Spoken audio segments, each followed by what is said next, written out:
അസ്സലാമു അലൈക്കും. Welcome back to Visal media. ഞാൻ ഫക്രുദ്ദീൻ പന്താവൂർ. വളരെ പ്രധാനപ്പെട്ട രണ്ട് കാര്യങ്ങൾ പറയാനുണ്ട്. നമ്മൾ നമ്മുടെ മക്കളെയൊക്കെ സ്കൂളിലേക്ക് പറഞ്ഞേക്കുമ്പോൾ നമ്മളെ എല്ലാവരും മനസ്സിൽ ആഗ്രഹം ആ മക്കൾ നല്ല സന്തോഷത്തോടു കൂടി തിരിച്ചു വരും ഒരു അവസ്ഥയിൽ തന്നെയാണ്. പക്ഷേ ഞാൻ പാലക്കാട് നിന്ന് കേട്ടൊരു വാർത്ത, 7 വയസ്സുള്ള 3-ാം ക്ലാസ്സിൽ പഠിക്കുന്ന മാസിൻ മുഹമ്മദ് എന്ന് പേരുള്ള ഒരു കുട്ടി, ഈ കാണുന്നൊരു കുട്ടി ബഷീർ മുനീറിൻ്റെയും അതോടൊപ്പം തന്നെ ഷഹന എന്ന് പറയുന്ന ഒരു ഉമ്മയുടെയും മകനാണ് ഈ ഒരു മാസിൻ മുഹമ്മദ്. ഇവന് സ്കൂളിന്റെ സ്റ്റെയർ കേസിൽ നിന്ന് അബദ്ധത്തിൽ താഴേക്ക് വീണതാണത്രേ. താഴേക്കാടാണ് ഈ കുട്ടിയുടെ വീട്. അങ്ങനെ കഴിഞ്ഞ വ്യാഴാഴ്ചയാണ് സംഭവം ഉണ്ടായത്. അങ്ങനെ കുഞ്ഞിന് ഗുരുതരമായ പരിക്കേറ്റു, ഹോസ്പിറ്റലിൽ ചികിത്സയിലായിരുന്നു. ഇന്ന് ഞാൻ കേട്ടൊരു വാർത്ത, ആ കുഞ്ഞു മോന് അള്ളാഹുവിന്റെ റഹ്മത്തിലേക്ക് യാത്രയായിരിക്കുന്നു എന്നുള്ളതാണ്. അള്ളാഹു ആ കുടുംബത്തിന് ക്ഷമ കൊടുക്കട്ടെ. ആ കുഞ്ഞുമോനൊക്കെ നാളെ സ്വർഗത്തിലാണ്. ആ പൊന്നുമോന്റെ ഒരു കുടുംബത്തിന്, ആ മാതാപിതാക്കളുടെ അവസ്ഥ ഞാൻ ആലോചിച്ചു. ഞാൻ എൻ്റെ മോനിങ്ങനെ അമീർ സുൽത്താൻ സ്കൂളിലേക്ക് പോകണമെങ്ങനെ ചിന്തിച്ചു. എത്ര ഇടങ്ങറായിട്ടാണെന്ന് അറിയുന്നത്. രാവിലെ എഴുന്നേൽപ്പിച്ചിട്ട് ഭക്ഷണമൊക്കെ വാരിക്കൊടുത്ത് ഓനക്ക് ഭക്ഷണമൊക്കെ റെഡിയാക്കിയിട്ട് മക്കൾ സ്കൂളിലേക്ക് പോവാന്ന് പറഞ്ഞാൽ വല്ലാത്തൊരു ശ്രമമാണ് ഉമ്മാർക്ക്. ആ മക്കൾ എന്നിട്ട് വീട്ടിലേക്ക് ഇങ്ങോട്ട് കയറി വരുമ്പോഴുള്ളൊരു സന്തോഷം ഉണ്ട് അവർക്ക്. ആ ഒരു കുടുംബത്തിലേക്ക് കേട്ടൊരു വാർത്ത, ആ പൊന്നുമോന്റെ സുഖമില്ലാത്ത അപകടം പറ്റിയൊരു വാർത്തയാണ്. ഈ ഒരുപക്ഷെ നമ്മുടെ വീഡിയോ കാണുന്ന ആളുകൾക്ക് ആ വിഷയം അറിയുന്നുണ്ടാവും. അറിയുന്ന ആളുകളുണ്ടെങ്കിൽ വിവരങ്ങളൊന്ന് പങ്കുവെക്കും. ഈ കുഞ്ഞിന് കഴിഞ്ഞ വ്യാഴാഴ്ചയാണ് സംഭവം ഉണ്ടായത്. ഇന്ന് നമ്മൾ ഈ വീഡിയോ പറഞ്ഞ ദിവസം തിങ്കളാഴ്ചയാണ്. രക്ഷപ്പെടുന്നുള്ളൊരു പ്രതീക്ഷയിലായിരുന്നു. അൽബിർ സ്കൂൾ എന്ന് പറയുന്ന ഒരു സ്കൂളാണ് ഈ കുട്ടി പഠിക്കുന്നത്. ഈ കുട്ടിയുടെ ഉപ്പ കഴിഞ്ഞ ദിവസമാണ് ഗൾഫിലേക്ക് തിരിച്ചു പോയതെന്നാണ് അറിഞ്ഞത്. ഇത് അപകടം അറിഞ്ഞിട്ട് ആ വാപ്പ തിരിച്ചു വന്നു. അള്ളാഹു ആ കുടുംബത്തിന് ക്ഷമ കൊടുക്കട്ടെ. നമ്മളെല്ലാവരും, ഈ വീഡിയോ കാണുന്ന എല്ലാവരും ആ കുടുംബത്തിന് വേണ്ടി ദുആ ചെയ്യാം. നമ്മുടെ മക്കളും ഇതുപോലെ സ്കൂളിലേക്ക് പോകുന്ന ആളുകളാണ്. അപകടങ്ങളൊക്കെ, ഇപ്പം എൻ്റെ ഒരു സുഹൃത്തിൻ്റെ മോന് കണ്ണിലേക്ക് പെൻസിലോട് കുത്തിയതാണ്. കണ്ണിന് ഗുരുതരമായിട്ട് പരിക്കേറ്റിട്ട് ഈ കോയമ്പത്തൂർ കണ്ണാശുപത്രിയിൽ പോയിട്ടാണ് ചികിത്സകളും കാര്യങ്ങളൊക്കെ ചെയ്യുന്നത്. ഒരു കുസൃതിക്കുണ്ടായ സംഭവമാണ്. സ്കൂളുകൾ എന്ന് പറയുമ്പോൾ ചെറിയ രീതിയിലൊക്കെ അപകട സാധ്യതകളൊക്കെ ഉള്ളത് തന്നെയാണ്. അപ്പം അതുകൊണ്ട് നമ്മളെല്ലാവരും, ഈ വീഡിയോ കാണുന്ന എല്ലാവരും ആ പൊന്നുമോൻക്ക് വേണ്ടി ദുആ ചെയ്യാം. ആർക്കെങ്കിലുമൊക്കെ ആ കുടുംബത്തെക്കുറിച്ചൊക്കെ അറിയുന്ന ആളുകളുണ്ടെങ്കിൽ ആ വിവരങ്ങളൊന്ന് പങ്കുവെക്കണം ഇൻഷാ അല്ലാഹ്. പിന്നെ എന്നെ വല്ലാതെ ഞെട്ടിപ്പിച്ചൊരു കാര്യം, ഒരു യുവാവ് കണ്ണൂർ ജില്ലയിലെ കണ്ണൂർ പയ്യങ്ങാടിയിലുള്ള ഹസീബ് ബഷീർ എന്ന് പേരുള്ള 25 വയസ്സുള്ള ഒരു യുവാവ് ഖത്തറിൽ ജോലി ചെയ്യുന്നു. തിരിച്ച് ഖത്തറിലേക്ക് പോകാനുള്ള സമയമായി. അവന്റെ പെങ്ങളുടെ കല്യാണത്തിന് പോയിട്ടാണ് അത്ര അവൻ വന്നിട്ട് ഒരു ഓട്ടോറിക്ഷയിൽ പോകുമ്പോൾ ഒരു നായ കുറുകെ ചാടിയിട്ട് അപകടം ഉണ്ടായിട്ട് സ്വകാര്യ ഹോസ്പിറ്റലിൽ ചികിത്സയിലായിരുന്നു. 2 ആഴ്ച മുമ്പെങ്ങാനാണ് അപകടം ഉണ്ടായത്. ഇപ്പതാ ആ പൊന്നുമോനും മരണത്തിന് കീഴടങ്ങിയെന്നൊരു വാർത്ത. നമ്മുടെയൊക്കെ ജീവിതം എത്ര നിസാരാണെന്നൊന്ന് ആലോചിച്ച് നോക്ക്. ഇന്നാ ലില്ലാഹി വ ഇന്നാ ഇലൈഹി റാജിഊൻ. അള്ളാഹു അദ്ദേഹത്തിന് മഗ്ഫിറത്ത് കൊടുക്കട്ടെ, മർഹമത്ത് കൊടുക്കട്ടെ. ഇപ്പൊ കണ്ണൂരൊക്കെ നമ്മുടെ വീഡിയോ കാണുന്ന ഒരുപാട് പേരുണ്ട്. ഒരു പക്ഷെ അവർക്കൊക്കെ ഈ ഒരു വാർത്ത അറിഞ്ഞിട്ടുണ്ടാവും. ഹസീബ് ബഷീർ, 25 വയസ്സ്. അവിടെയുള്ള മത സാമൂഹിക രംഗത്തൊക്കെ വളരെ ബന്ധമുള്ളൊരു യുവാവാണ്. ഞാൻ അദ്ദേഹത്തിനെ കുറിച്ച് അന്വേഷിച്ച് നോക്കുമ്പോൾ പുഞ്ചിരിയോട് കൂടിയിട്ടല്ലാതെ അവൻ്റെ മുഖം കാണാൻ പറ്റൂല. അത്രയും കാണാൻ നല്ല സുന്ദരനായ ഒരു യുവാവ്. പക്ഷെ അള്ളാഹു കൊടുത്തൊരു ആയുസ് ഇത്രയേ ഉള്ളൂ. നമ്മുടെയൊക്കെ ലൈഫിൽ നമ്മൾ ഓരോ ദിവസവും, നമ്മൾ ഓരോ പുലരിയിലും നമ്മുടെ പ്രതീക്ഷയാണ്. നമുക്ക് നാളെ ഉണ്ട്, വൈകുന്നേരം ഉണ്ട്, അടുത്ത ദിവസം ഉണ്ട്. നമ്മൾ എന്തൊക്കെ പ്ലാൻ ചെയ്ത് വെക്കും. ആ പ്ലാനിങ്ങിനൊക്കെ അപ്പുറം പടച്ചറപ്പ് തീരുമാനിച്ചൊരു ദിവസമോ അല്ലെങ്കിൽ ഒരു സമയമോ ഉണ്ട്. അതിനപ്പുറത്തേക്ക് വീണ അങ്ങോട്ടും ഇങ്ങോട്ടും ഒരു മാറ്റമില്ല. അള്ളാഹു നമ്മളൊക്കെ പ്രാർത്ഥിക്കുക, ഈമാനോട് കൂടിയുള്ള ഒരു മരണം നമുക്ക് എല്ലാവർക്കും ഉണ്ടാവാൻ വേണ്ടിയിട്ട്. അപ്പോൾ വലിയ സങ്കടം തോന്നി. നമ്മുടെ ഒരു നിസ്സഹായത ആലോചിച്ചിട്ടാണ് ഞാൻ. ഒരുപാട് പ്രതീക്ഷക്കായിട്ട് പെങ്ങളുടെ കല്യാണം കൂടാൻ വന്ന് അതിനിടയ്ക്ക് ഈ നായക്കളെ കൊണ്ട് ഭയങ്കര ശല്യമാണ്. കേരളം മുഴുവനും എവിടെ നോക്കിയാലും തെരുവ് നായ. ഓരോ ദിവസവും എത്ര വീഡിയോ ആണ് ഇറങ്ങണമെന്നറിയോ. ഈ മദ്രസയ്ക്ക് പോണ മക്കളെയൊക്കെ തെരുവ് നായ കടിക്കാൻ ആക്രമിച്ച് ഓടി മറയുന്ന വീഡിയോകൾ. സത്യം പറഞ്ഞാൽ നമ്മുടെ തദ്ദേശ സ്ഥാപനങ്ങളൊന്നും ഇതിൽ ഒരു പണിയെടുക്കണില്ല. അവരിങ്ങനെ അവരുടെ ഇനിയിപ്പോൾ അടുത്ത തെരഞ്ഞെടുപ്പ് വരാനുള്ള ഒരുക്കത്തിലാണ്. കേരളത്തിൽ മനുഷ്യന്മാരെക്കാൾ കൂടുതൽ തെരുവ് നായ്ക്കളാണോ തോന്നിപ്പോകും. ആ രീതിയിലാണ്. പിന്നെ ഈ തെരുവ് നായ്ക്കൾ നമ്മൾ വണ്ടിയിൽ വരുമ്പോൾ പെട്ടെന്ന് ഇവരെ കാണുമ്പോഴാണ് ഈ പ്രശ്നം. നമ്മൾ ആകെ ബ്രേക്ക് ഇടുന്ന സമയത്ത് പിന്നെ വണ്ടി, ഇപ്പോൾ മഴയുടെ സമയമാണ്, ഈ അപകടം നടക്കുന്ന സമയത്ത് മഴയില്ല, പിന്നെ ടയർ ഇതൊക്കെ ആണെങ്കിൽ വണ്ടി മറിയും. അങ്ങനെ മറിഞ്ഞിട്ടാണ് ഈ ഒരു യുവാവിന് പരിക്കേറ്റു എന്നുള്ളതാണ് അറിയാൻ കഴിഞ്ഞത്. ഹോസ്പിറ്റലിൽ ചികിത്സയിലായിരുന്നു. ഒക്കെ തിരിച്ചു വന്ന് റെഡിയാകും എന്നുള്ള പ്രതീക്ഷയെ തന്നെ ആയിരുന്നു. ഇപ്പൊ നമ്മുടെ വീഡിയോ കാണുന്ന ആർക്കെങ്കിലും ഈ ഒരു ഹസീബ് ബഷീറിന്റെ കുടുംബത്തെക്കുറിച്ചോ മറ്റു വിവരങ്ങളൊക്കെ അറിയാവുന്ന ആളുകളുണ്ടെങ്കിൽ ഒന്ന് വിവരങ്ങൾ പങ്കുവെക്കുക. മനുഷ്യന്റെ നിസ്സഹായത വിളിച്ചു പോകുന്ന 2 അപകടങ്ങളാണ് ഞാൻ പറഞ്ഞത്.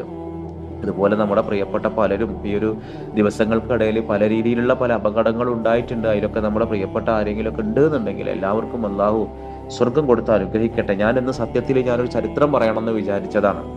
അപ്പോൾ ആ ചരിത്രം പറയണമെന്ന് വിചാരിച്ചപ്പോഴാണ് ഈ ഒരു സംഭവം ഞാൻ അറിഞ്ഞപ്പോൾ തോന്നി, നമ്മുടെ വീഡിയോ കാണുന്ന ആരുടെയെങ്കിലുമൊക്കെ പ്രിയപ്പെട്ടവരായിരിക്കാം, അതുകൊണ്ട് നമ്മൾ അവർക്ക് വേണ്ടി ദുആ ചെയ്യണം എന്നുള്ളത്. അപ്പോൾ അതുകൊണ്ടാണ് ഞാൻ ഈ രണ്ട് മക്കളും, മാസിൻ മുഹമ്മദ് എന്ന 7 വയസ്സുള്ള താഴേക്കാടുള്ള കുട്ടിയും അതോടൊപ്പം തന്നെ ബഷീർ ഖാൻ്റെ മോന് ഹസീബ് ബഷീർ എന്ന പേരുള്ള 25 വയസ്സുള്ള ഈ ഒരു യുവാവിനെ കുറിച്ച് ഞാൻ പ്രത്യേകം ദുആ ചെയ്യാൻ വേണ്ടി പറഞ്ഞത്. നമ്മളിപ്പോൾ ഈ വീഡിയോ കാണുന്ന എല്ലാവരും എന്ത് ചെയ്യുക, കുടുംബത്തിന് വേണ്ടി ദുആ ചെയ്യുക. അപ്പോൾ ഞാൻ ഇന്നൊരു ചരിത്രം പറയാൻ വിചാരിച്ചൊരു ചരിത്രം, ഉമർ റളിയല്ലാഹു അൻഹു എന്ന രണ്ടാം ഖലീഫയായ ഉമർ റളിയല്ലാഹു അൻഹുവിൻ്റെ ചരിത്രമാണ്.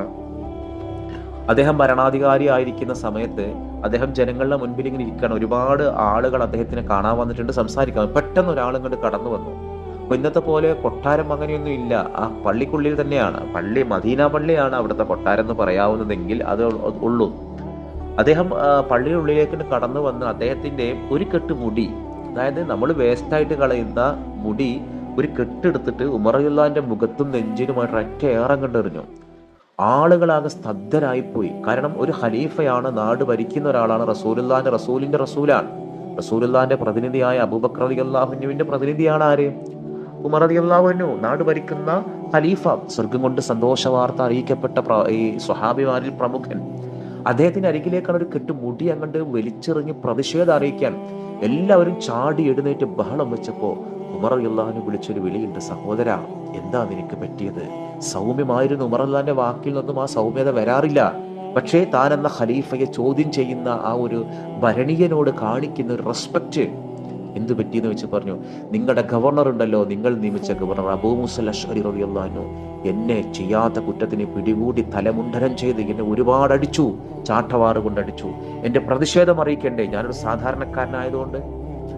അബൂ മൂസൽ അശ്അരി റളിയല്ലാഹു അൻഹുവോട് ചോദിക്കുകയാണ്, എന്താ? അബൂ മൂസൽ അശ്അരി റളിയല്ലാഹു അൻഹു പ്രവാചകൻ അങ്ങേയറ്റം പുകഴ്ത്തി പറഞ്ഞൊരു സ്വഹാബിയാണ്. ആ സ്വഹാബി ഒരു ഗവർണറായ സമയത്ത് അദ്ദേഹത്തിന്റെ കയ്യിൽ നിന്ന് ഒരു എന്താ പറയാ, തന്റെ പ്രജയോട് അല്ലെങ്കിൽ ശിക്ഷയുടെ കാഠിന്യം കൂടിപ്പോയി എന്നൊക്കെ പറഞ്ഞിട്ട് ഒരാൾ വന്നിട്ട് പരാതി പറയാൻ. ആ പരാതി പറയുന്നതിന്റെ ന്യായം അന്യായമല്ല, ആ പരാതി പറയാൻ ആ മനുഷ്യർക്ക് കൊടുക്കുന്ന ഒരു സ്പേസ് ഉണ്ടല്ലോ. അങ്ങനെ എനിക്ക് എൻ്റെ ഖലീഫയുടെ മുന്നിൽ പരാതി പറയാം, ആ പരാതി പറയാനുള്ള അവകാശം എനിക്കുണ്ട് എന്നുള്ള ആ ഒരു ഫ്രീഡം, അതാണ്. അല്ലാതെ ആ ഒരു മര്യാദയില്ലാതെ ഉമർ റളിയല്ലാഹുവിന്റെ മുൻപിൽ വന്നിട്ട് ഇങ്ങനെ മര്യാദകേട് കാണിക്കണത് ശരിയെന്നല്ല ഞാൻ പറഞ്ഞത്. പലപ്പോഴും പല ആളുകൾ അങ്ങനെ തെറ്റിദ്ധരിക്കും, ഉമർ റളിയല്ലാഹുവിന്റെ മുമ്പിൽ അങ്ങനെ പറയാല്ലേ, പറയാനുള്ള അനുമതി ഉണ്ടല്ലോ. അനുമതി ഉണ്ടായിട്ടല്ല, മനുഷ്യൻക്ക് അതിനുള്ള സ്വാതന്ത്ര്യം. അയാൾ ചെയ്യുന്നത് ശരികേടാണെങ്കിൽ അതിനുള്ള സ്പേസ് അവിടെ ഉണ്ടായിരുന്നു. ഉമർ റളിയല്ലാഹു എന്ന ഭരണാധികാരിയുടെ മുന്നിലുണ്ടായിരുന്നു. ഉമർ റളിയല്ലാഹു വിഷയം ചോദിച്ചറിഞ്ഞു.